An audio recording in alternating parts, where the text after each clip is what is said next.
மூர்த்திக்கு ஜெய். அன்னை அபிராமி அன்னைக்கு ஜெய்.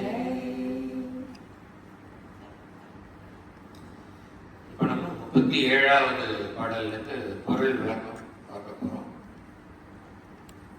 கைக்கே அணிவது கண்ணலும் பூ. அம்பிகை தன் கைக்கு அணியக்கூடிய ஆபரணங்கள்.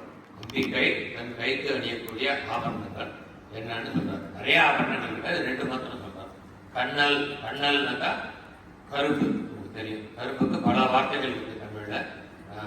கருப்பு வில்லுன்னு ஒரு பாட்டில் பார்த்தோம். கருப்பு வில்லும் 5 அம்பும். கருப்புங்கிற ஒரு வார்த்தை, கண்ணல்னு ஒரு வார்த்தை, இக்கு இக்கு அலராக நின்றாய், அந்த பாட்டு பார்த்தாம தெரியாது. பல வார்த்தைகள் இதுல உபயோகிக்கிறது. கரும்பு கண்ணலும் கரும்பு. கரும்புனா கரும்பு வில். கரும்பு வில்லும் பூவும். பூனாக்கா பஞ்ச பானங்கள், 5 மலர் பானங்கள் பற்றி ஏற்கனவே பார்த்துருக்கோம். கை நளினம் பச்ச சாயவி, அது பார்க்கல, அது பின்னாடி வரக்கூடியது. நாயகி நான்முகி. கண்ணலும் பூனா கரும்பு ஒரு கையில் கரும்பு வில்லையும் இன்னொரு கையில் 5 மலர் கடைகளையும் செஞ்சிருக்காரு. என்ன மலர்கள்? தாமரை, சொல்லியிருக்கேன். தாமரை, நீலோத்பலம், முல்லை, அசோகப்பும், மாம்பும். இந்த 5 மலர்களை அம்பாள் தன்னுடைய கையில மலர் கணைகளாக எழுதியிருக்காங்க. ஏற்கனவே சொல்லியிருக்கேன், மன்மதன் கையில் இருப்பதும் 5 பானங்கள், அம்பிகையின் கையில் இருப்பதும் 5 பானங்கள். மன்மதன் கையில் இருக்கக்கூடிய 5 பானங்கள் நமக்கு காமத்தை உண்டாக்கக்கூடியவை. அம்பிகையின் கையில் இருக்கக்கூடிய 5 பானங்கள் நமது அஞ்ஞானத்தினால் உண்டாகும் காமத்தை அழித்து நமக்கு மோட்சத்தை நல்கக்கூடிய ஞானத்தை தரக்கூடியவை அம்பிகையினுடைய கையில் இருக்கிறது. அதுதான் ரெண்டுக்கும் வித்தியாசம். கண்ணலும் பூவும். கமலம் அண்ணன் மைக்கே. மைனாக்க திருமேனி, அம்பிகையினுடைய திருமேனி. கமலம் அண்ணன், அண்ணன போல. கமலம்னா தாமரை.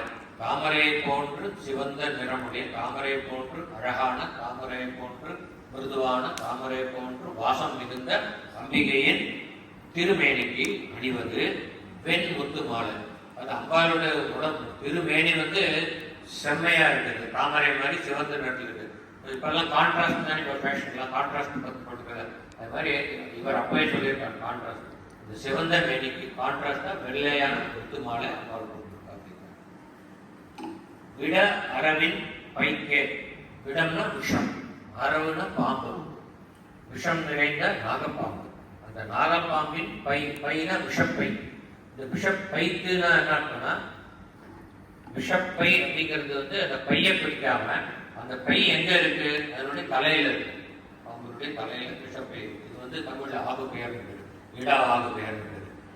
அதனால அந்த விஷப்பைங்கிற வார்த்தை விஷப்பையை தன்னிடத்தே கொண்ட அந்த படம் எடுக்கக்கூடிய அந்த நாகப்பாம்பின் தலை பகுதியை குறிக்கக்கூடியது. அதனால் விஷம் நிறைந்த பாம்பின் பை ஆகிய இந்த படம் போன்ற படத்திற்கு அணிவதுன்னு அர்த்தம். நாகப்பாம்பின் படத்தை போன்று. நாகப்பாம்போட படம் ரொம்ப அழகானது பார்க்கறதுக்கு. அந்த பாம்பு பார்த்து பயந்துக்கிறா கூட ஒரு க்ஷணம் அதனோட அழகில மயங்கிட்டு தான் பயப்படுவான். அப்படி அழகானது. அப்படிப்பட்ட அழகை உடைய அம்பிகையினுடைய இடைப்பகுதி, அம்பிகையினுடைய இடுப்பு பகுதி, அந்த விஷம் நிறைந்த பாம்பின் படம் போன்று அழகானது. அந்த அழகிய இடையில் அணியக்கூடியது, அம்பிகை அணியக்கூடியது. இது வரைக்கும் வச்ச அம்பாள் என்னென்ன ஆபரணங்கள் வச்சிருக்கா, என்ன வச்சிருக்க? கையில இருக்கக்கூடிய ஆபரணங்கள் கரும்பு வில்லும் பஞ்சபானங்களும். உடம்பில் அணிந்திருப்பது வெண்முத்து மாலை. அப்புறம் இடுப்பில் அணிஞ்சிருக்கிறது என்னன்னா பன்மணி கோவை. அதாவது பல மணிகளை, பல நவரத்ன மணிகளை கொண்டு கோர்க்கப்பட்ட, கோவைனா கோர்க்கப்பட்ட மாலை. இந்த இடுப்பில் அணியக்கூடிய மாலைக்கு ஒட்டியானு சொல்லுவோம். இப்போ ஒட்டியானா பியூர் கோல்டில் பிடிக்கிறார். இது அம்பாளுடைய இடுப்பில் இருக்கிற ஒட்டியான பல மணிகளான, நவரத்ன மணிகளான ஆனது. அதுக்கு தமிழ்ல ஒரு அழகான வார்த்தை மேகலான்னு. மேகலான்னு அதை வச்சா மணி மேகலை அப்படிங்கிற வார்த்தை நமக்கு வந்தது. இதுல லலிதா சாஸ்திரத்துல கூட வரும் ரணக்கிங்கிடி மேகலா அப்படின்னா அம்பாளுடைய இடுப்புல அணிந்த அந்த முத்து மாலை இருக்கு, அந்த பன்மணி மாலை. அந்த மாலையிலிருந்து தோன்றக்கூடிய அந்த ஒளியானது வந்து சலங்கை, அந்த சலங்கை மாதிரி தொங்கும். அதுலேருந்து உண்டான ஒளி வந்து அந்த ஒளியை உடைய ஒடியானத்தை அணிந்தவள் அப்படின்னு அர்த்தம். கிங்கினின்னா கிங்கினிக்க நாதம், அதனுடைய சவுண்டு. அந்த ஒடியானத்தில் தொங்கக்கூடிய அந்த மணியில் இருக்கக்கூடிய சலங்கைகளிலிருந்து தோன்றக்கூடிய ஒளி தோன்றக்கூடிய அந்த சலங்கைகள் நிறைந்த ஒடியானத்தை இடுப்பில் அணிந்தவள் அப்படின்னு அர்த்தம். ரணக்கிங்கினி மேகலா அப்படிங்கிறதுக்கு.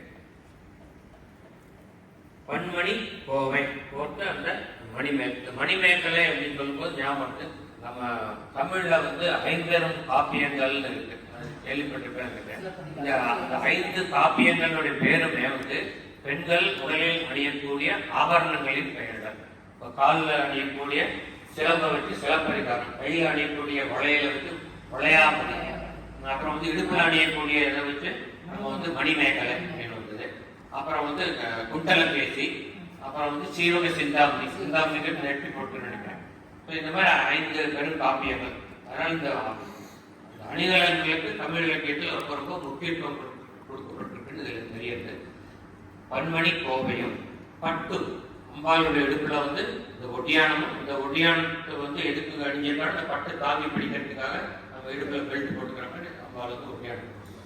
பட்டுன்னு சொல்லும் பொழுது அம்பாளுக்கு சாத்தக்கூடிய பட்டுல திறந்த பட்டு வந்து செந்நிறப்பட்டு, சிவந்த நிறப்பட்டு, அருண நிறம், அருண கௌசும்ப வஸ்திர வாஸ்து கட்டி கட்டின அருணா 2 அருணா போட்டிருக்காரு. ஏன்னாக்கா அது வந்து எம்பசைஸ் பண்ணாது, மிக சிவப்பான நிறம்.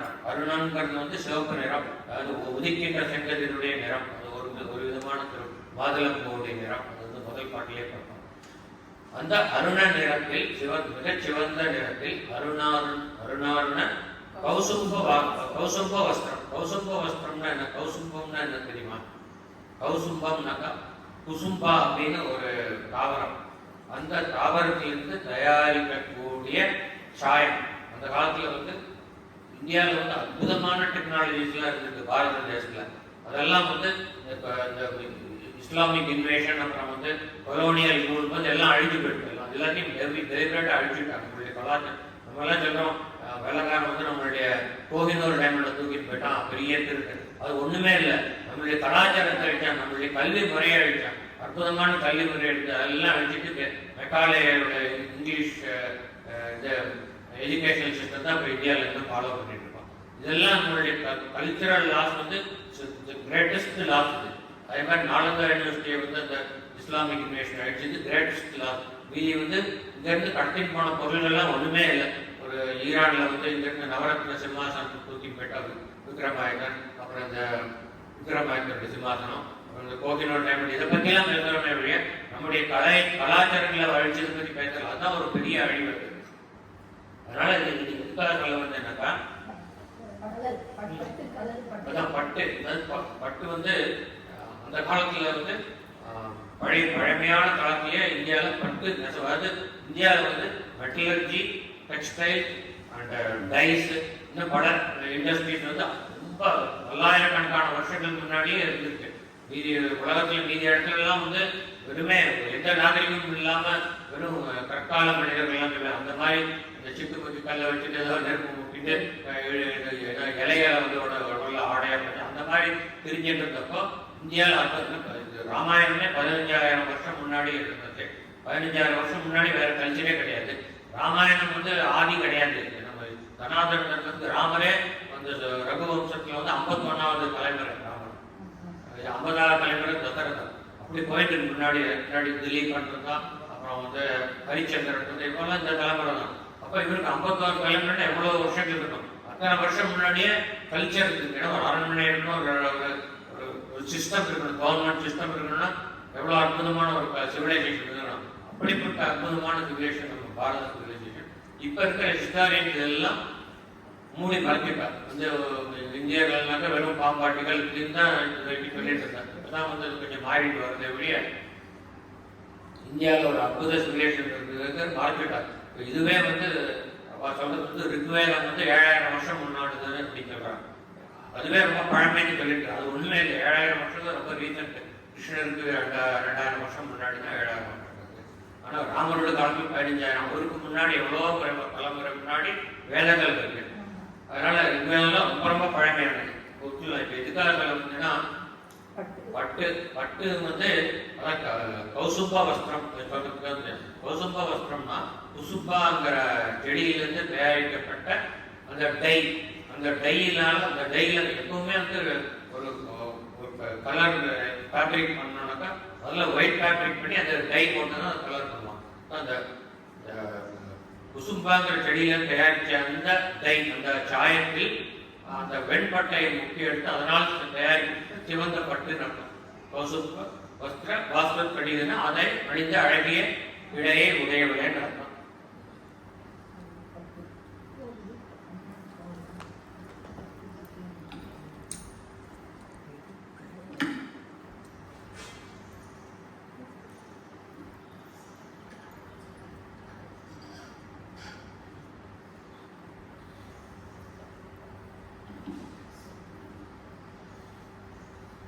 இடுப்பில் அணியக்கூடியது அற்புதமான மணிமேகலை என்னும் ஆபரணமும் சிவந்த பட்டம் செம்பட்டம் அணிந்திருக்கிறார்.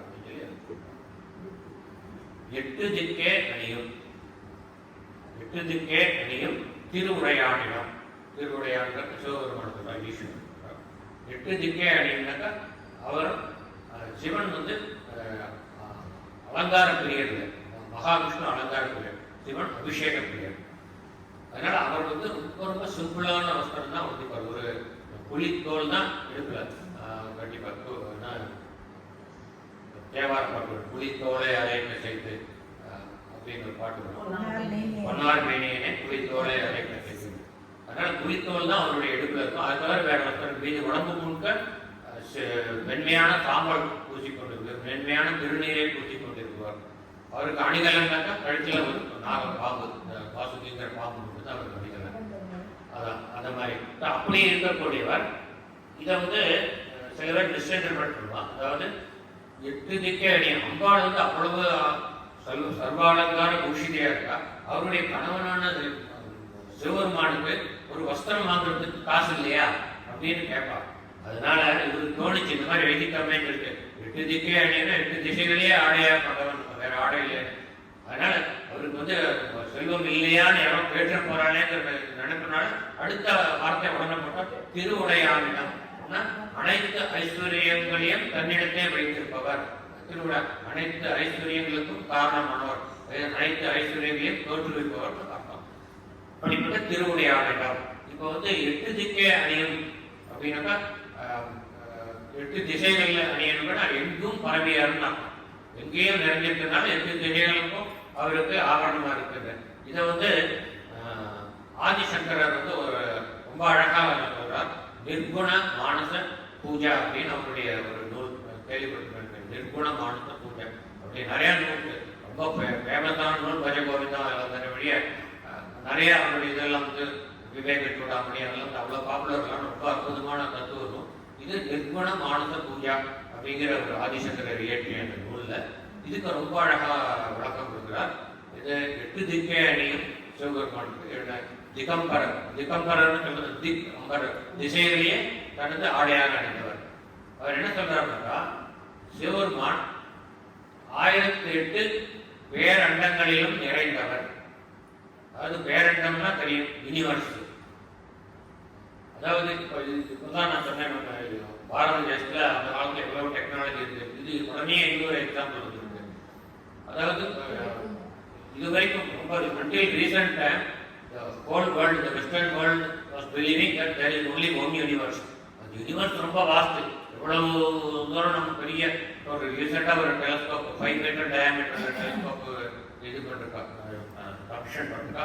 அதில் இன்னும் நிறைய கேலக்சிஸ் தெரியாது, எத்தனையோ பில்லியன் கேலக்சிஸ் தெரியாதுக்கா. இருந்தாலும் இன்னும் பெருசு பண்ண இன்னும் தெரிஞ்சுட்டே தான் இருக்கு. இதுக்கு எல்லையே இல்லை யூனிவர்ஸ். ஆனால் இந்த யூனிவர்ஸ் வந்து ஒரு யூனிவர்ஸ் கிடையாதுன்னு எப்போ thousands of years பேக் நம்ம ரிஷிகள் சொல்லியிருக்காங்க. எவ்வளவு சொல்லியிருக்காங்க? இது வந்து மல்டிபிள் யூனிவர்ஸ்னு அவர் சொல்லியிருக்காங்க. ஆனால் வெஸ்டர்ன் வேர்ல்டு வந்து டிஸ்கார்ட் பண்ணிட்டாங்க. ஏதோ பைத்தியார்த்தமாக சொல்லிட்டு இருக்காங்க. மல்டிபிள் யூனிவர்ஸ்லாம் கிடையாது, ஒரே யூனிவர்ஸ் அப்படின்னு நாள் சொல்லிட்டு இருந்தா. ஆனால் பாரத தேசத்தில் நம்மளுடைய ரிஷிகள் இது வந்து மல்டிபிள் பல பேரண்டங்கள் இருக்கு அப்படின்னு சொன்னதோடு இல்லாமல் எவ்வளவு பேரண்டங்கள் இருக்குன்னு கணக்கு போட்டு சொல்லியிருக்காங்க. இது ஒரு பேரண்டமே எல்லை இல்லாம இருக்கு. அவளை எவ்வளவு பேரண்டங்கள் கடக்கப்படும் சாதாரண காரியமா சொல்லியிருக்கா. அவளுடைய ஞான திருஷ்டியினால 1008 பேரண்டங்கள் இருக்குன்னு நம்ம இந்து சாஸ்திரங்கள் ஆணித்தரமா சொல்லியிருக்கு. அதைத்தான் ஆதிசங்கரர் இந்த பாட்டுல உபயோகிக்கிறார். 1008 பேரண்டங்களில் வியாபித்திருக்கக்கூடிய அவ்வளவு விரிந்து பறந்த சிவபெருமானுக்கு ஆடை வழங்கி கட்டுப்படியாகுமா அப்படின்னு கேட்கிறார். அதனாலதான் அவர் திகம்பரரா இருக்கார். அவருக்கு ஆடை வழங்கி ஒரு அழகா சொல்ற கவிதை கூட சொல்றாரு.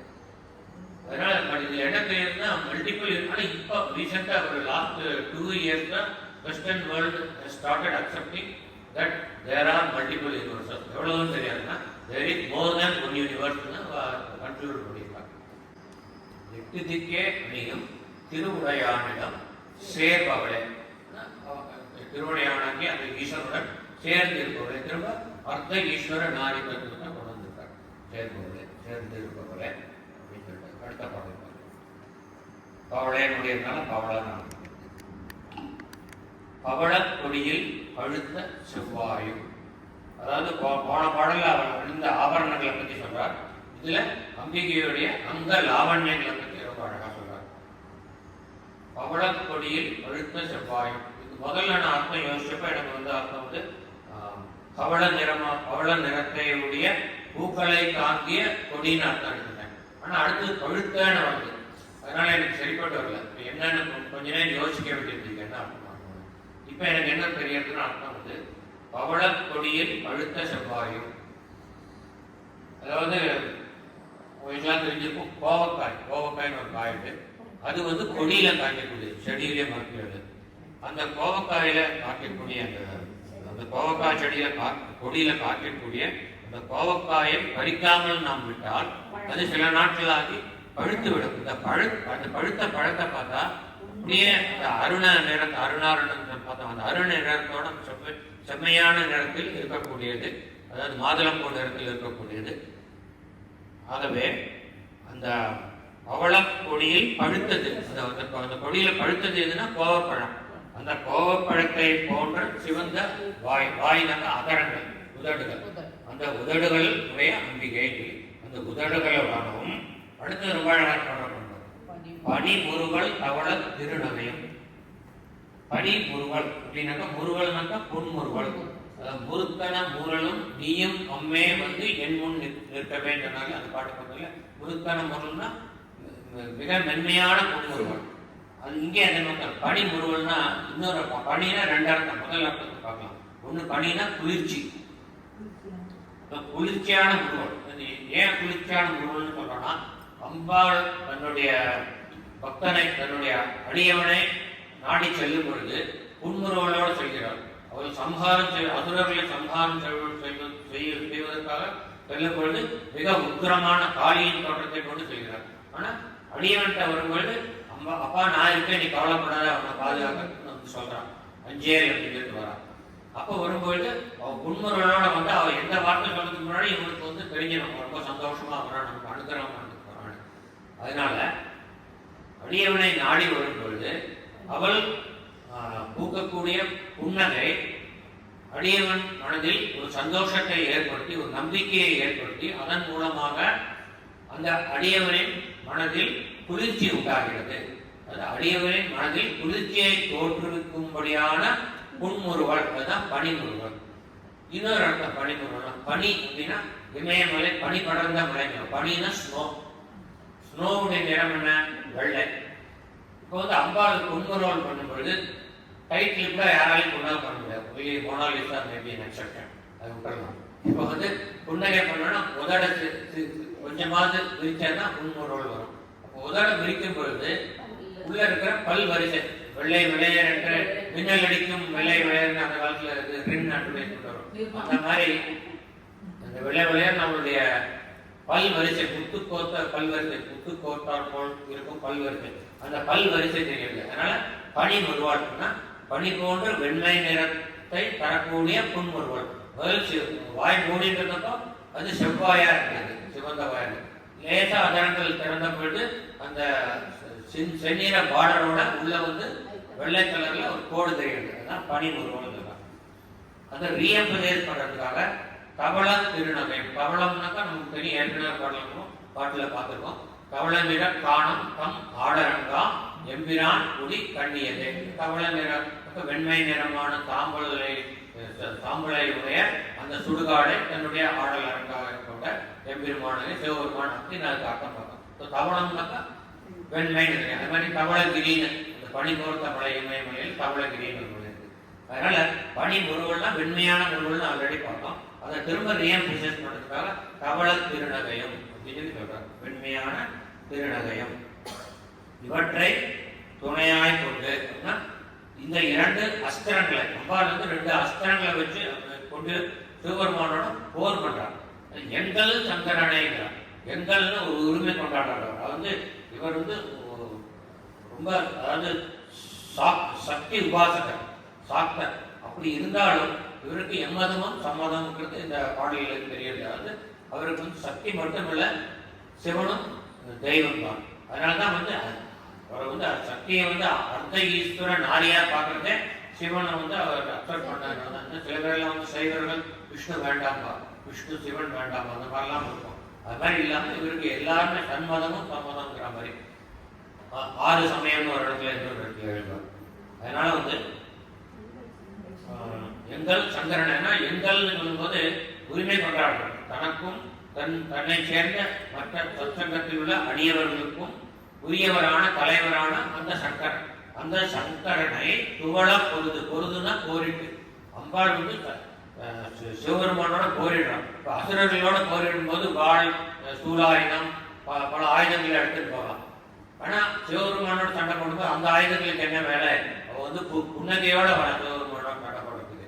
அதனால வந்து அவள் சிவபெருமான் துவளன்னு ஒரு வார்த்தை போடும். துவளன்னா அம்பிகை வந்து தன்னுடைய ஆயுதங்களான அழகிய அதரங்களையும் முத்துக்கோட்டால் போன்ற அழகிய பல்வரிசையும் காட்டக்கூடிய அந்த குன்முருளுடன் சிவபெருமான் முன் தோன்றி இந்த அஸ்திரங்களையே ஆயுதங்களாக கொண்டு அவருடன் போரிடும் பொழுது அவர் மனம் இவர்களுடைய அழகை மயங்கி தன்னிலை இழந்து அவர் துவண்டு போய்விடுகிறார். துவளான சிவபெருமானை துவண்டு போக செய்யும்படியான அழகுடன் அவள் சிறந்த வாயுடனும் சிவந்த வாயுடனும் அழகிய திருநகையுடனும் இவைகளை துணையாய் கொண்டிருந்தான். இவைகளை ஆயுதங்களாக கொண்டு எங்கள் சங்கரனை பொருது அவர் துவளப்படியாக பொருது. அடுத்து சொல்றார். அடுத்ததில் என்ன வருதுன்னா இவருடைய அம்பிகையினுடைய அஸ்திரங்கள் இந்த 2 மட்டும் நினைக்காயோ இன்னும் அஸ்திரங்கள் வருதுங்கிறார். துடி இடை சாய்க்கும். துடி இடைனாக்கா வெண்மையான இடை, வெள்ளிய இடை. அதாவது பெண்களுக்கு அழகு வந்து கருத்த இடை இல்லை, வெள்ளிய இடைங்கிறது எல்லாருக்கும் தெரிஞ்சது. அதை வந்து அம்மையார் ரொம்ப அழகா சொல்லிருக்கா ஆத்திச்சூடியில. உண்டி சுருங்குதல் பெண்ணிற்கு அழகு. உண்டினா 2 அர்த்தம். முதல் அர்த்தம் சொல்றேன். உண்டினா அந்த தொப்புளை சுற்றி இருக்கிற இடுப்பு பகுதி. உண்டி சுருங்குதெல்லாம் அந்த இடுப்பு பகுதி சுருங்கி இருப்பது வந்து பெண்களுக்கு அழகு. அதான் நம்ம வந்து பெண்களுடைய இடுப்பு உடம்பு வந்து உடுக்கை மாதிரி இருக்கணும்னு சொல்றது. உடுக்கைனா மேலே போய் அகன்று கீழ் நடுவில் வந்து குறுகி கீழே அகன்று அவர் கிளாஸ் பண்ணுறது அந்த மாதிரி ஷேப் தான் அந்த மாதிரி சொல்லுவாங்க. அதுதான் உண்டி சுருங்குதல் பெண்ணிற்கு அழகு. அப்படி சொல்லிட்டு அதே இந்த 2-3 வார்த்தைகளிலே ஔவையார் வந்து எப்படி வந்து பெண்கள் உண்டியை சுருக்கிக்கணுங்கிறதுக்கும் இதே வார்த்தைகள்ல அர்த்தம் இருக்கு. உண்டி சுருங்குதல் பெண்ணிற்கு உண்டிக்கு 2வது அர்த்தம் என்ன பண்ணுறது? உண்டினா உணவுன்னு அர்த்தம். உண்டி சுருங்குதல்னாக்கா உணவை சுருக்குதல், உணவை குறைத்தல். தான் உணவை குறைத்தால் அது உணவாகிய உண்டியை நீ சுருக்கினால் உனது இடையாகிய உண்டி தானாக சுருங்கிவிடும் அப்படிங்கிறது அந்த இதுக்கு அர்த்தம். அதனால துடி இடைன்னா மிக மெலிந்த இடை. அதாவது மின்னல் கொடி போன்ற இடைன்னு இன்னொரு பாட்டில் வருவது. துடி இடை சாய்க்கும். அந்த இடுப்பை வந்து ஒய்யாரமா சாட்சி வந்திருக்கிறார். ஏன்னா அவர் சிவபெருமானுடைய மனதை வந்து ஆட்கொள்ளணும். அவருடைய மனதை வந்து கிளர்ச்சியோட வைத்து அவர் மனது துவண்டு போக முடியாத வைக்கணும்னா எல்லா ஆயுதங்களையும் எல்லா அஸ்திரங்களையும் அவர் வைக்கணும். அதனால அவருடைய துடி இடையை சாய்த்து ஒரு பக்கத்துல கையை வச்சுட்டு ஒய்யாரமா சாய்ச்சி வைக்கிறார். அப்படியே ஒரு அர்த்தம். இன்னொரு அர்த்தம் அடுத்த வார்த்தையில வருது. துடியடை சாய்க்கும் துணை முலையால். அம்பாளுடைய மார்பங்களுக்கு பல இடத்துல எழுதியிருக்கா. நம்ம சரியான கண்ணோட்டங்கள் அவங்க புரிஞ்சுக்கணும். துணை முலையால்னாக்கா அவளுடைய மார்பகங்கள் அவ்வளவு பெரியவை. ஆகையால் இரண்டு மார்பகங்களும் ஒன்றுக்கொன்று துணையாக ஒன்றுக்கொண்டு ஒட்டி கொண்டு இருப்ப அப்படிங்கிற அர்த்தம். அப்படிப்பட்ட பாரங்கள் மிகுந்த பாரத்தையுடைய மார்பகங்களை தாங்க முடியாமல் அவளது மிக சிறுத்த இடை சாய்ந்து விடுகிறது அப்படிங்கிற அர்த்தம். துணியிடை சாய்க்கும் துணை முறையால் இப்படிப்பட்ட அற்புத பேரழகியான அந்த அம்பிகையை அவளை பணிமின் அவளை வணங்குங்கள், அவருடைய திருவடிகளை வணங்குங்கள். அவரை பணிமின் கண்டீர் அமராவதி ஆளுகைக்க. அமராவதிங்கிறது தேவலோகத்தினுடைய தலைநகர். அந்த தேவலோகத்தினுடைய தலைநகரை ஆளக்கூடிய தகுதி வந்து யாருக்கு? தேவேந்திரனுக்கு இருக்கு. ஆனால் நீங்கள் அம்பிகையை சரணடைந்தால் நீங்கள் தேவேந்திர பதவியை அடைய முடியும் அப்படின்னு அர்த்தம். இதுக்கு என்ன அழகாக சொல்லியிருக்கேன்னா, அமராவதி ஆளுகைக்கு கண்டீர் அப்படின்னு காண்பீர் சொல்ல, ஃபியூச்சர் டென்ஸ் சொல்ல, கண்டீர்னு பாஸ்ட் டென்ஸ் சொல்லியிருக்காரு. ஏன்னாக்கா நீ வந்து அம்பாளுடைய திருவுடைய தன்னுடையன்னு நீ நினைச்சாலே போதும், உனக்கு அந்த தேவலோக பதவி காத்திருக்கு. நீ அப்புறம் நீ அதுக்கப்புறம் நினைச்சதை வந்து செயலாக்கும் போது அவருடைய திருவுடைய சரணடையும் பொழுது ஆல்ரெடி நீ தேவேந்திரன் ஆயாச்சு அப்படிங்கிறாங்க. அதனால கண்டீர் பாஸ்ட் டென்ஸ்ல சொல்றாங்க. ஏழ்மை ஏறி விளையாடும் முகம் ஒன்று, ஈஸ்வரோட ஞான மொழி பேசும் முகம் ஒன்று, கூறும் அடியார்கள் வினை தீர்க்கும் முகம் ஒன்று அருளிக்கிறார் எழுதியிருக்கார். அதை சொல்லக்கூடாது.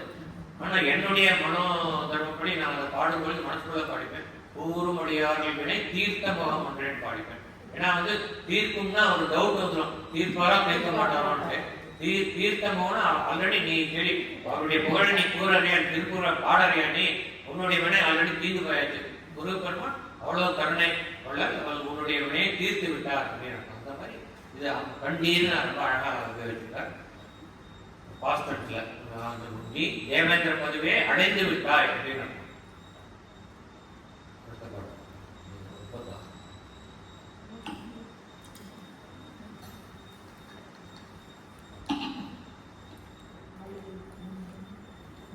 ஆளுகைக்கு உந்தன் அடி தாமரைகள்.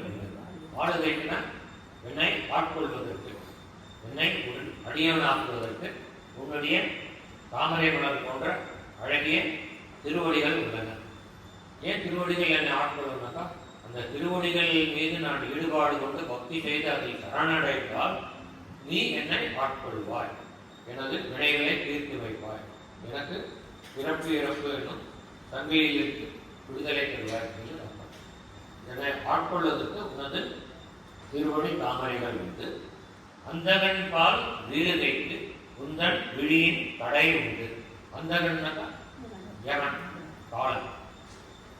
அந்தகன் பால் வீடுகைக்கு இந்த தத்துவத்தை நான் ஏற்கனவே பல படங்களில் சொல்லியிருக்கேன்.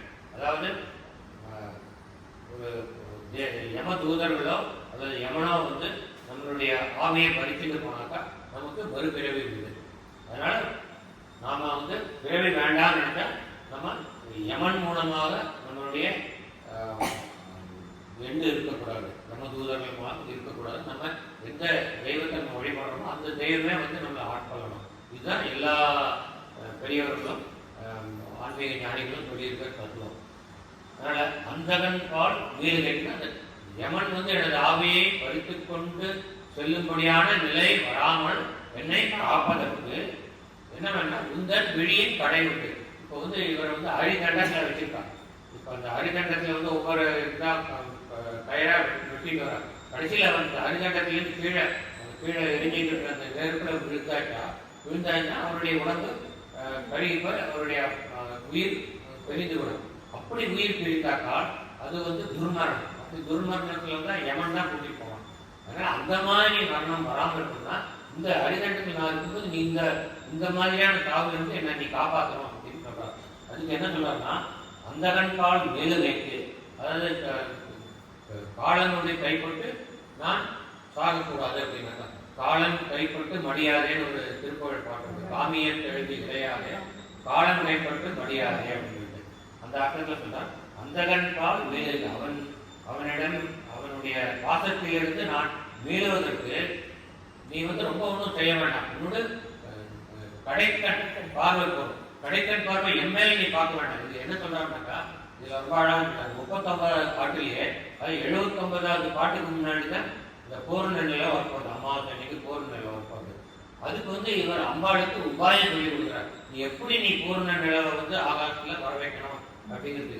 என்ன சொன்னார்னா, உந்தன் விழியின் கடை கொண்டு நான் யமனிடம் திக்காமல் இருப்பதற்கு நீ என்ன செய்ய வேண்டும் என்றால், உந்தன் கடைவிழியால் உனது செவிகளில் உள்ள ஒரு செவியில் உள்ள குழையை நீ குழைனா பயிர்த்தோடு அதை நீ உன் கடைவிழியால் நீ காண வேண்டும். அப்படி பார்த்தாலே அந்த குழை மிகுந்த ஒளி பெற்று பூர்ண நிலைவாக ஆகாயத்தில் ஜொலிக்கும் அப்படின்னு உபாயம் சொல்லி கொடுறாரு. எப்படி நீ பூர்ண நிலைவா வர வைக்கணும்னு அப்பாளுக்கு இங்கேயே சொல்லி கொடுத்துடுறாரு. அது மாதிரி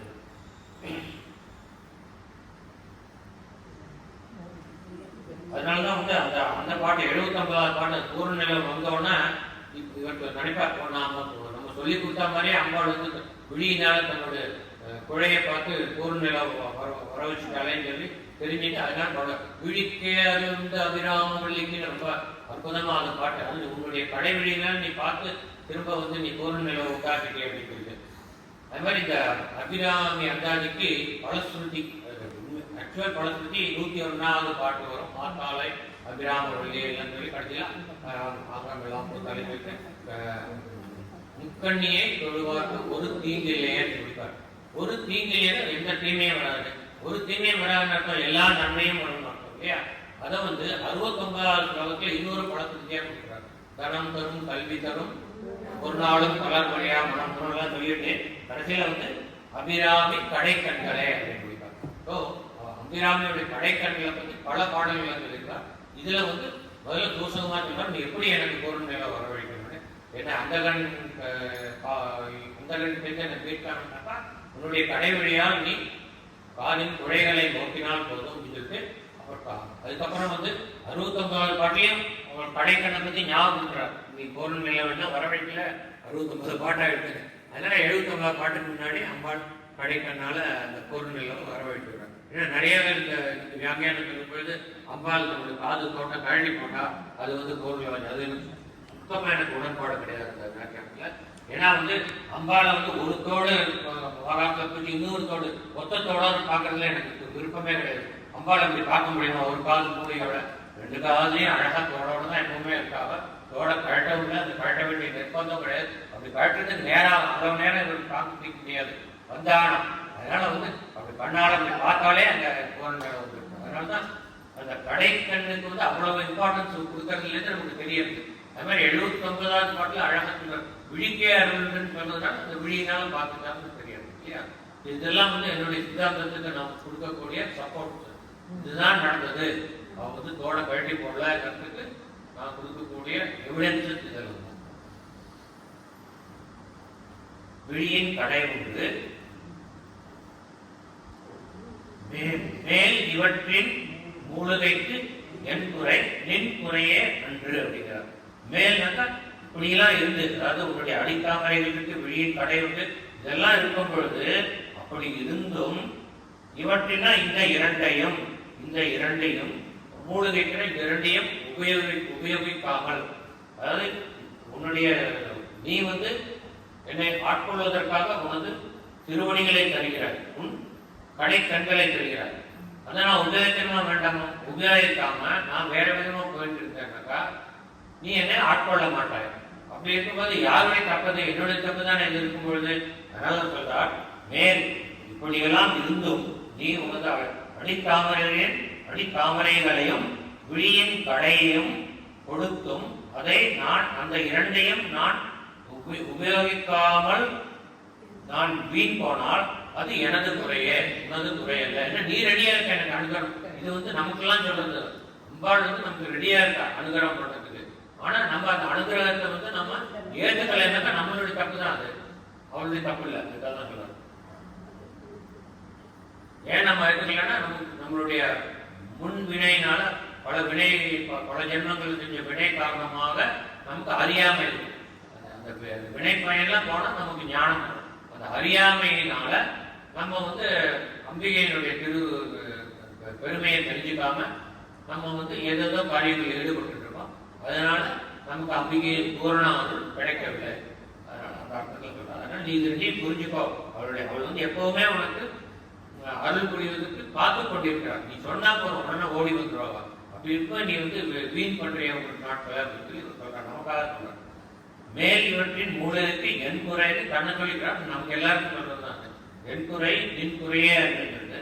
முப்புறங்கள் மாளுகைக்கு அம்பு தொடுத்த வில்லான் பங்கில் வாடுதலை. முப்புறங்கள்னா பெரிய திருப்புறங்கள். திருப்புறம் ஏற்கனவே சொல்லியிருக்கேன். தாரகாட்சன், கமலாட்சன், விஜயன் மாலின் 3 அசுரர்கள் வந்து இந்த விஸ்வகர்மா சொல்லி வந்து ரொம்ப பலம் பொருந்தியவர்களாக இருந்தால் அத்தனை தேவர்களையும் அடிமை பண்ணி வச்சிருக்காங்க. அதனால தேவர்கள் இவர்கள் சொல்லுது கேட்டுதான். ஆனால் விஸ்வகர்மா சொல்லி எங்க 3 பேருக்கும் 3 உலகங்களை தோற்றுவின. எப்படி உலகங்கள்? உலோகங்களால் ஆன உலகங்கள் 3 பேருக்கும், மெட்டல்ஸாலான உலோகங்களான உலகங்கள். ஒருத்தருக்கு வந்து தங்கத்தாலான உலகம், இன்னொருத்தருக்கு வெள்ளியாலான உலகம், இன்னொருத்தருக்கு இரும்பாலான உலகம். இந்த 3 உலகத்தை தோற்றுவித்து கொடுத்தா 3 உலகத்துல இவன் 3 பேரும் போயிருக்காங்க. இவர்களுக்கு இருக்கிற வரம் என்னன்னா, மகாவிஷ்ணுவும் சிவபெருமானும் சேர்ந்த ஒரு சக்தியால் தான், அதுவும் ஒரே ஒரு பானத்தை வச்சு இந்த 3 உலகத்தையும் அழித்தால் தான் இவர்களுக்கு அழிவு. இல்லைன்னா அவர்களுக்கு அழிவு கிடையாது அப்படின்னு சொல்லி வரம் வாங்கிட்டாங்க. அப்போ இந்த திருப்புறத்தை அழிக்கிறதுக்கு, ஏன்னா இந்த வரம் வாங்கினாலும் அது ரொம்ப எப்பவுமே ஆணவம் வந்துருமே அசுரர்களுக்கு.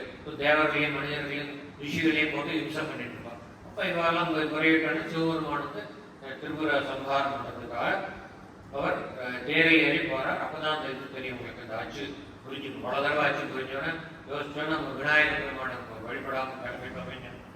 அப்புறம் விநாயகர் பெருமான வழிபட்டோன்னா அச்சு நேராக போறார். அதுதான் கைத்தல நெருக்கடி பக்கமோட வழிபடி அந்த பாட்டில் திருக்குறள் பாட்டில் வரும். அச்சுவன் முறையில தான் அச்சது கொடிபட கொடி செய்த அதிதீரான் அதுதான். அப்படி அந்த ரதத்துல போய் முப்புறங்கள் மாளிகைக்கு அவை அழியும்படியாக அம்பு தொடுத்த வில்லான், அதாவது ஒரு வில்லை எடுத்து அஸ்திரத்தை தொடுத்து அந்த 3 உலகங்களை அழித்த வில்லானாகிய அந்த சிவபெருமான். வில் வந்து என்னன்னாக்கா மேருமலை வில்லு. அப்புறம் அஸ்திரம் வந்து நாராயண அஸ்திரம். நாராயணனே அஸ்திரமாக சிவனும் விஷ்ணுவும் சேர்ந்த சக்தி தான் அதை அழிக்க முடியும். அதனால சிவபெருமான் நேரா போறார். போயிட்டு அந்த கையில் மேரு வில்ல வச்சுட்டு நாராயணன் அஸ்திரமாக கொண்டு அதை அழிக்கிறார். இப்படி ஒரு வியாக்கியானம் இருக்கு. அப்ப அந்த ஒரு அஸ்திரம் வந்து 3 உலகங்களையும் அழித்து இவ 3 அசுரர்கள் அழிஞ்சிடும், அசுரம் போட்டு அழிஞ்சிடும். இன்னொரு விதமான வியாக்கியானங்கள் வந்து என்னன்னா, சைவர்கள் கொடுக்கக்கூடிய வியாக்கியானம்னா, சிவபெருமான் இந்த நாராயணனை வந்து நான் ஏற்றின உடனே நாராயணன் வந்து மனசுல ஒரு கர்வம் இருக்கு. பார்த்தியா, சிவபெருமான் வந்து என்னை செலுத்தினாலும் நான் தானே நேரமே இந்த 3 உலகத்தை அழிக்கிறேன், இப்போ எனக்கு தானே இந்த பெருமை அப்படின்னு மனசுல வருது. வந்து சிவபெருமானுக்கு தெரிஞ்சவன சிரிக்கிறார். நீ இப்படி போய் நினைச்சுக்கிறியா அப்படின்னு. அந்த சிரிப்புல அந்த திருப்புறங்கள் அழிஞ்சு போயிடுது அப்படின்னு. இதுக்கு ஒரு பாட்டம் உண்டு. இந்த சிரிப்பினாலே திருப்புறங்களை அழிஞ்சாருன்னு ஒரு பாட்டம் உண்டு. அப்புறம் பார்க்கலாம். முப்புறங்கள் மாளிகைக்கு அம்பு தொடுத்த வில்லான் பங்கில், அவருடைய ஒரு பங்கில் திரும்ப அர்த்த ஈஸ்வர நாரி பார்க்கிறார். பங்கில் வானுதலை, வானுதல்னா வாழ் பிளஸ் முதல் 2 சேர்ந்து வானுதல் வரும். வாழ்னாக்கா வாழ் வீர வாழ் ஆயுதம். அந்த காலத்துல அசுரர்கள் அரசர்கள் எல்லாம் வந்து பெரிய அரசர்கள்லாம் வந்து தங்கத்தால வாழ் பண்ணி வைக்கிறாங்க. அதை வந்து அப்பப்போ அதை வந்து பட்டை தீட்டி, அதாவது குடம் போட்டு வைக்கிறாங்க. குடம் போட்டு அது அப்பப்போ வெளுக்கு போயிட்டாக்கா அது வந்து பளபளப்பலான்னு மீண்டும் அந்த வாழ். அது மாதிரி அம்பிகையுடைய நெற்றி வந்து வாள் போல் வளைந்திருக்கக்கூடிய நெற்றி, அழகான நெற்றி வளைந்திருக்கும். 2வது வந்து வாள் போல் ஒளி வீசக்கூடிய நெற்றி. ஏன்னா அம்பிகையின் நெற்றி ஏன் ஒளி வீசுகிறது என்றால், அம்பிகையின் நெற்றி ஞானத்தின் உறைவிடம். ஞானம் வந்து அவருடைய ஆக்ஞா சக்கரத்திலிருந்து வரக்கூடியது. அதனால இந்த நெற்றி வந்து ஒளி வீசக்கூடிய வாள் போல் வளைந்த நெற்றி, வாள் போல் ஒளி வீசக்கூடிய நெற்றியை உடையவளே வாணுதலே அப்படின்னு.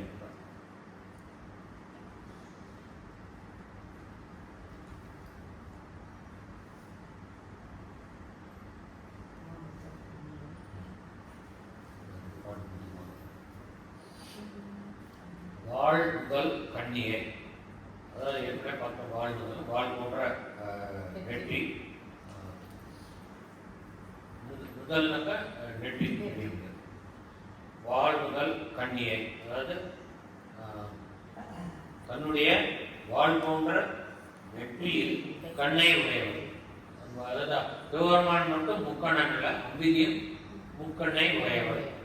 அதாவது வந்து தட்டில் வந்து வால் போன்ற ஒளிமிகுந்த வெற்றி கண்ணை உடையவள் அவளை. அப்புறம் விண்ணவர் யாவரும் வந்து இறைஞ்சி வேணுதற்கு எண்ணிய எம்பெருமாட்டியை.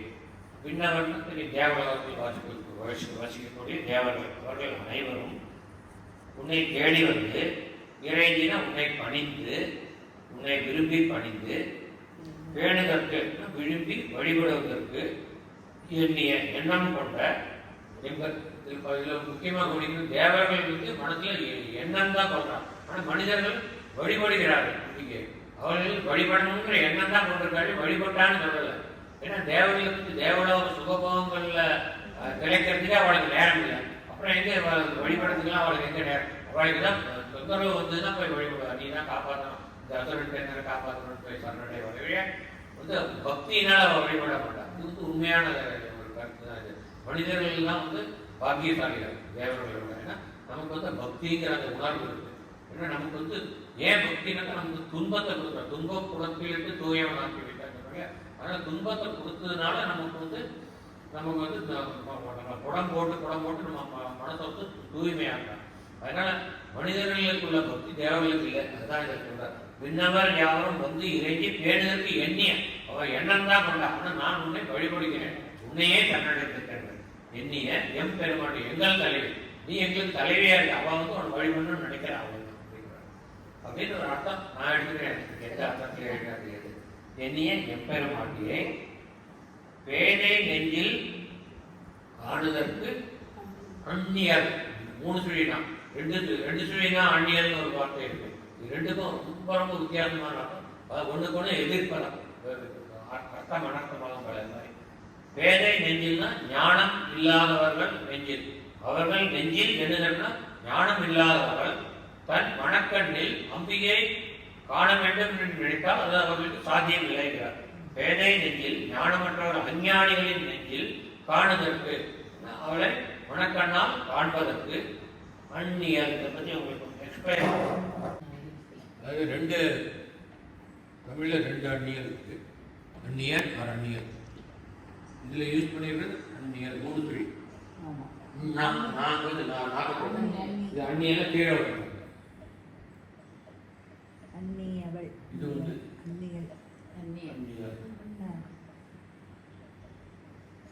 அந்நியர் அந்நியர். இப்போ இது வந்து எவ்வாறு எதிர்பார்க்கலாம். இந்த அந்நியன்னா நமக்கு எல்லாருக்குமே தெரியும். அந்நியன்னா வேறுபட்டவன்.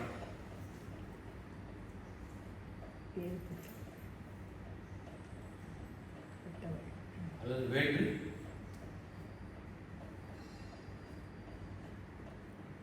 வேற்று மனுஷின்னு இருக்கும். வேற வார்த்தை எனக்கு தெரியல. இல்லைன்னா அண்மையில் இல்லாதவன். அண்மைனா நேர்மை.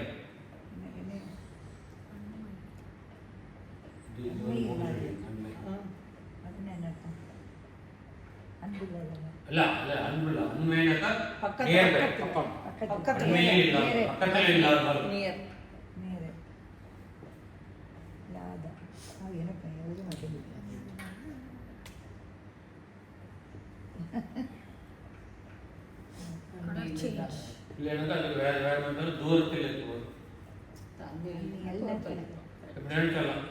அந்நியன் ஒரு சினிமா வந்து அந்நிய நாடு. நம்ம நாடு இல்லாம வேற வேற நாடு, வேற அர்த்தம். தூரத்தில் எல்லாம் சொல்லலாம்.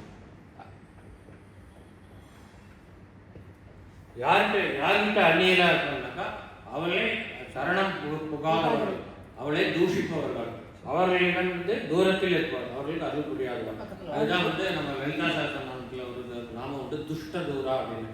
துஷ்டர்களுக்கு தூரத்தில் இருப்பவர்கள். துஷ்ட தூரா இல்ல துஷ்ட தூரா.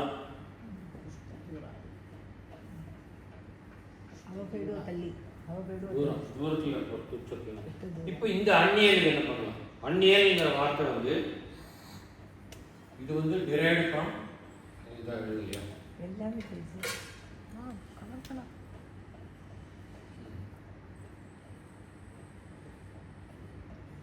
அண்மைங்கிற வார்த்தையிலிருந்து அந்நியல் வந்து. அண்மைனா நியர் பை. நியர்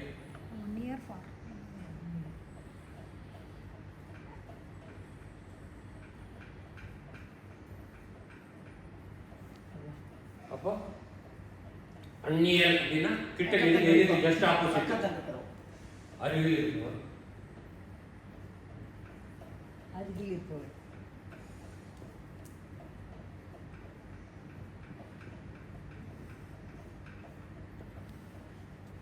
அல்லது உடன் இருப்பவர். பல அர்த்தங்கள் இருக்கு, இதே மாதிரி இதுலேயே பல அர்த்தங்கள் இருக்கு உடன் இருப்பவர்லாம். இப்போ இந்த பாட்டில் இருந்து என்ன இருக்குன்னா அந்நியல் அல்லாதவன் இருக்கு. 3 சுழினா தானே இருக்கு. அந்நியல் அல்லாதவனா அருகில் இருக்காதவன். அருகில் இருக்காதது இந்த அந்நியல் இல்லாம இப்போ இந்த அந்நியல் அல்லாதவனாக்கா மீனிங் வந்து இந்த அந்நியல் வந்துடும். புரியுறது இல்லையா? இந்த அர்த்தம், இந்த கான்செப்ட் புரிஞ்சுக்கணும். அந்நியல் அல்லாதவனா அருகில் இருக்காதவன். அருகில் இருக்காதவன் இந்த அர்த்தம் வந்துடுது. அந்நியல் இல்லாதவன், தூரத்தில் இருப்பவன். ஸோ அந்நியல் அர்த்தம் வந்துடுது. அதனால என்ன சொல்றாருனாக்கா அதாவது அஞ்ஞானிகளுக்கு, ஞானம் அற்றவர்களுக்கு மனதில் எண்ணுவதற்கு, உன்னை கருதுவதற்கு நீ அவர்கள் அருகில் வரமாட்டாய், அவர்கள் மனதில் நீ நுழைய மாட்டாய் அப்படின்னு அர்த்தம் எடுத்துக்கணும். பேதை நெஞ்சில், பேதைன்னா ஞானமற்றவர்கள், அந்த அஞ்ஞானிகள், அவர்கள் தம் மனதில் உன்னை காண வேண்டும் என்று நினைத்தால் அது இயலாத காரியம். அந்நியல், நீ நெருக்கமானவள் அல்லாதவள். அந்நியல் முதல் அந்நியல் வந்து நெருக்கமானவள், அருகில் இருப்பவள். அப்படி இல்லாதவள் நீ அவர்களிடமிருந்து தூரத்தில் இருப்பவள். ஆகையால் அவர்கள் மனதில் நீ புக மாட்டாய். தூரத்தில் இருப்பவங்க பிசிக்கலா தூரம் இல்லை, அவருடைய உள்ளத்துக்குள்ள நீ நுழைய மாட்டாய். தூரத்தில் இருப்பவன் துஷ்ட தூரனா, துஷ்டர்களுடைய மனத்திலே நுழைய மாட்டாய். அந்நியல் அல்லாத கண்ணியை இன்றும் கண்ணியாக இருக்கும், கன்னியாகுமரியாக இருக்கும். அப்படிப்பட்ட கண்ணியை, அதாவது வானுதல் கண்ணியை, 3வது வான் முதல் வால் போன்ற வெற்றியில் 3வது கண்ணியை உடையவர். அந்த கண்ணியை 3வது கண்ணியை வெட்டி கண்ணியை, கண்ணியாக என்றும் கண்ணி தன்மையுடையவர்.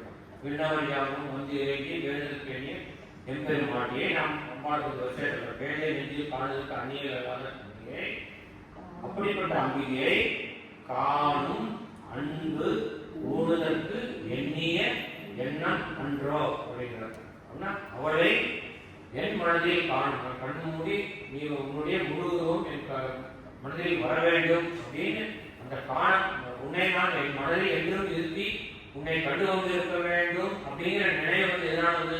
உண்மையில் கொண்ட அன்பினால், அன்பு மிகுதியினால் பக்தி. அந்த பக்தியினால் எனக்கு நீ எப்பவும் உன்னையே தரிசனம் பண்ணிட்டு எண்ணம். அப்படிப்பட்ட எண்ணம், எண்ணிய எண்ணம் வந்து எப்படி வந்தது?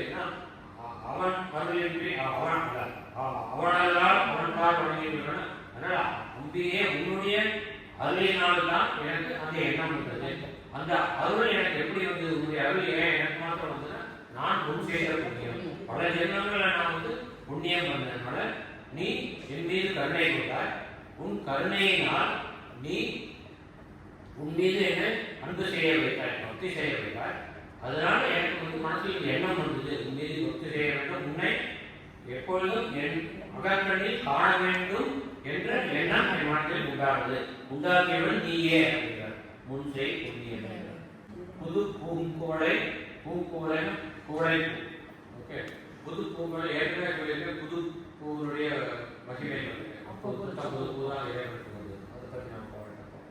குவளை பூனா என்ன பண்ணலாம்? குவளை பூனா என்ன தெரியுமா?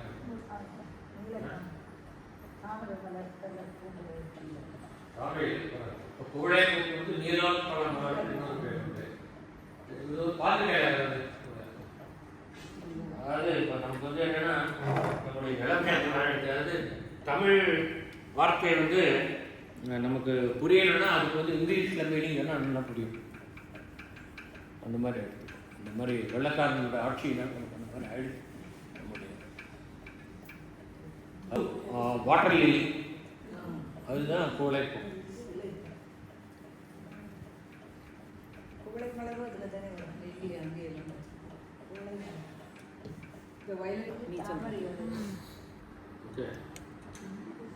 இந்த மாதிரி இருக்கும் ஒரு அள்ளி ஸ்டெம் இருக்கும். இதெல்லாம் வந்து வாட்டர். இது கீழே வந்து தர, ஏன்னா கீழே தர. இதில் வந்து இலையெல்லாம் இது இருக்கும் மேலே முதல். தாமரை மலர் இதே மாதிரி தான் இருக்கும், சிம்லர். அது வேற கலர் சிவப்பு நிறத்தில் இருக்கும், இதே மாதிரி இலைய இருக்கும், கீழே வந்து ஸ்டெம் இருக்கும். ஆனால் உங்களுக்கு வந்து தாமரையாக இருக்கும், அள்ளியாக இருக்கும், தண்ணியில் பூத்துக்கும். அது தடாரம். இது வந்து எப்படின்னா எந்த இடத்துல பூக்கணும், பெரிய நீர் ஒரு 100 அடி ஆழம் இருக்கிற தண்ணியெல்லாம் பூக்காது. ஜஸ்ட் ஒரு 3 அடி 4 அடி ஆழம் ஷேடோ வாட்டரில் தான் பூக்கும். ஏன்னாக்கா அந்த ஷேடோ வாட்டரில் கீழே வந்து தரை இருக்குது. அந்த தரை வந்து சேராக இருக்கலாம், மண்ணாக இருக்கலாம், எதாக இருந்தாலும் பரவாயில்ல. சேற்றில் மலர்ந்த செந்தாமரை, சேற்றில் தான் வரும். இப்போ இது வந்து தாமரை சிவப்பில் எல்லாத்துக்கும் நான் இப்போ வரையில. இது தாமரை பூ இதுக்குள்ள எனக்கு தெரிஞ்ச தாழை அவ்வளோதான். இப்போ இந்த மேலே வந்து பார்த்தா நமக்கு தண்ணியில் மிதக்கிற மாதிரி இருக்கும், ஆனால் அது கீழே வந்து தரையில் போகும். இப்போ இந்த தாமரை பூவை பற்றி சொல்லும்பொழுது இந்த தண்டை பற்றி சொல்லணும். இந்த தாமரையை பறிக்கும்போது இந்த தண்டையும் சேர்த்து பறிச்சிடுவாங்க. பறித்து இது வந்து வெண்டைக்காய் மாதிரி இருக்கும். இது சின்ன சின்ன சின்ன பீஸாக பண்ணி அது உப்புல ஊற வச்சு அதை வந்து வெயிலில் ஊற்றி வச்சு அது வந்து தாமரை தேங்காய் பறிச்சு சாப்பிட்டா சூப்பரான சொல்லி கிளாஸில் அப்பார்ட் பண்ணிருக்கலாம். இப்போ எதுக்கு சொல்ல வந்தேன்னா, இப்போ இந்த இது தெரிஞ்சு இப்போ உங்களுக்கு இந்த கோழை பூ என்னன்னு தெரியுது, அல்லி. இப்போ இதை வந்து ஹரிதாண்டெலாம் போடுது இந்த கோழை பூ.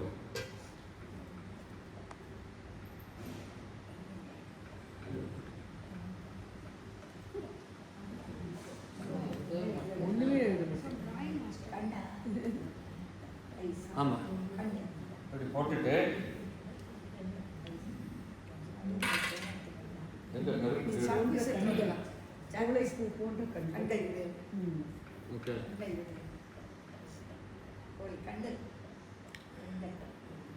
இது கோழை மலர், இது தண்டு. ஓகே, தண்டை வந்து ட்ரக்கேட் பண்ணும் சின்னதாக. இப்போ இதை பார்த்தா அவங்களுக்கு என்ன தெரியுது, கண்ணுன்னு தெரியுது இல்லையா, 2 கண்ணு. இப்போ இது என்னது, இது தண்டு கொஞ்சம் சின்னதாக வந்துருக்கு, இது என்னது கண்ணு இல்லை. அதாவது அந்த காலத்தில் கரெக்டு, அந்த காலத்தில் கண்ணுக்கு அஞ்சனம் தீட்டுறது ரொம்ப முக்கியம். அது வந்து மங்க இப்போ எப்படி வந்து பொட்டு குங்குமம் போட்டு பெண்களுக்கு முக்கியமோ அது மாதிரி அஞ்சனம் தீட்டி அம்பிகை எம்பிரான் கொஞ்சிக்குள்ளா ஒரு வஞ்சிய ஒரு பாட்டில் வருது. அதான் அந்த காலத்தில் மை வந்து வீட்லேயே தயாரிக்கும். நான் பண்ணியிருக்கேன். அதாவது ஒரு விளக்கில் வந்து இது விளக்கெண்ணையை விட்டு திரியை போட்டு இதை வந்து தீபத்தை ஏற்றி அந்த சுடரில் வந்து ஒரு தட்டை வச்சாக்கா அதில் ஃபுல்லாக கறியாகும்.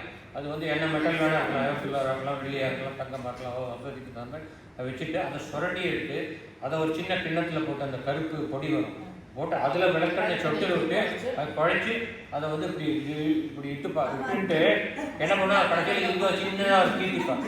அந்த கீட்டு தான் இது, அதுதான் அந்த அல்லி மலருடைய தண்டு. ஓகே, இப்போ இந்த பாட்டுக்கு வரும். கொலை கண்ணியும் கண்ணை உடைய பூங்கொலை போன்ற கண்களை உடையவரே செய்ய புண்ணியம் பேதனை மகனே. அது வேண்டாம். புது பூங்கோலை கண்ணியும் புது பூங்கோலை போன்ற கண்களை உடைய அம்பிகையும் செய்ய கணவனும் கூடி. செய்யனா தெரியும், ஏன்னா ஒரு பாட்டில் பார்க்கிறோம், பிந்தலை நீலி செய்யால் வெளியால் பசுமை கொடிய. செய்யால்னாக்கா சிவந்த நிறமுடையவர், செய்யனாக்கா சிவந்த நிறமுடைய, செய்ய கணவர் அதாவது சிவபெருமான் சிவந்த நிறமுடையவர் அப்படின்னா. அம்பாளுடைய கண் வந்து நீல நிறம், சிவபெருமானுடைய திருமேனி சிவந்த நிறம். பூங்கோலை கண்ணியும் செய்ய கணவரும் கூடி, 2 பேரும் ஒன்றாக சேர்ந்து என்ன அர்த்த ஈஸ்வர நாரி உடையவத்தில் வந்து திரும்ப அதுதான் கொண்டு வராங்க. அவருக்கு ரொம்ப பிடித்தமான அம்பிகையின் தோற்றம் அர்த்த ஈஸ்வர நாரி. புது பூங்கோலை கண்ணியும் செய்ய கணவரும் கூடி நம் காரணத்தால் அப்படின்னா நமக்கு நம்னாக்க திரும்ப சச்சாங்கத்தை சேர்க்கிறார். தன்னை மட்டும் சொல்லாமல் தன்னுடைய தன்னை போன்ற மற்ற அம்பிகையின் அடியவர்கள் நமக்காக வேண்டி, நம் காரணத்தெல்லாம் நம்மை ஆட்கொள்வதற்காக வேண்டி, நமக்கு அருள் புரிவதற்கு வேண்டி, நமக்கு அனுகிரகம் செய்வதற்கு வேண்டி, நம் காரணத்தால் நன்னி விரும்பி அவளாலே விழித்து நம்ம கூப்பிடல. நம்ம வந்து அவளை இது ரொம்ப வழிபடுறோம், தியானம் பண்றோம், எல்லாம் பண்ணிட்டு இருக்கோம், சச்சாங்கம் பண்றோம். ஆனா அவளாக விரும்பி வர 2 பேருமே சேர்ந்து வரா. அம்பாள் தனியா வரலாம், ஹஸ்பண்டையும் கூட்டிட்டு வர அருள் பண்றது. நம் காரணத்தால் விரும்பி தானாக விரும்பி இங்கே வந்து நம்மே நீ எங்க வாழ் சொல்ல, நம்ம இருக்கிற இடத்துல அவன் தேடி வரான். நம்மை தேடி வந்து தம் அடியார்கள் நடி இருக்க பண்ணி, ஆல்ரெடி அடியார்கள் சொல்லியாச்சு. நம் காரணத்தான் இந்த இடத்துல எப்படி அர்த்தம் பண்ணிக்கிறோம்னா, நம்மளாம் ஒரு சாதாரண அடியார்கள், மேலும் பெரிய மேதைகள் கிடையாது, உபாசனைகள் பிறந்தவர்கள் கிடையாது. தானும் தன்னுடைய கூட்டத்தை சேர்ந்தவர்கள் சொல்றாங்க. சாதாரண அடியார்கள் உபாசனை பண்றோம். ஆனால் சிறந்த அடியார்கள் அம்பாளுக்கு ரொம்ப நெருக்கமான அடியார்கள் தான். அம்பிகையும் சிவபெருமானும் சேர்ந்து வந்து நம் காரணத்தால் வந்து நம்ம வந்து தன்னுடைய அருள் காரணமாக ஒரு சாதாரண அடியார்களாக இருக்கக்கூடிய நம்மை கம் அடியார்கள் தன்னுடைய நெருங்கிய அடியார்கள், தனக்கு மிகவும் நெருக்கமான அடியார்கள் கம் அடியார்கள் நடு இருக்க பண்ணி அவர்களுடைய கூட்டத்தில் நடுவில் நம்மளே உட்கார்கள். தகுதியே இல்லாத நம்மை சிறந்த அடியார்களுடன் கூட்டி உட்கார வைக்கிறார் அப்படின்னு அம்பாளுடைய கருணையை வச்சு அழகா சொல்றாங்க. நம்ம என்ன சொல்றது, தம் அடியார்கள் நடு இருக்க பண்ணி நம் சென்னியின் மேல் பத்ம பாதம் பதிக்கிறவே. அப்படி நம்ம அந்த அடியார்கள் நடு இருக்க பண்ணி நமக்கு அவ்வளவு உயர்ந்த அந்தத்தை கொடுத்து நம் சிரசின் மீது தனது பாதத்தை வைத்து திருவடி தீட்சை தந்து நம்மை ஆட்கொள்வதற்கு நாம் என்ன அப்படி புண்ணியம் பண்ணினோம் எனக்கு ஒன்றும் தெரியலையா இருக்கிறோம். புண்ணியம் செய்யணுமே மனமே, நம்ம என்னதான் புண்ணியம் வந்து மனசுக்கு கேட்கிறோம். நம்மளுடைய மனசுல என்ன புண்ணியம் பண்ணினேன் நான் இந்த மாதிரி ஒரு அனுகிரகம் கிடைக்கிறதுக்கு இருக்கிற மனமே. ஆதி பராசக்தி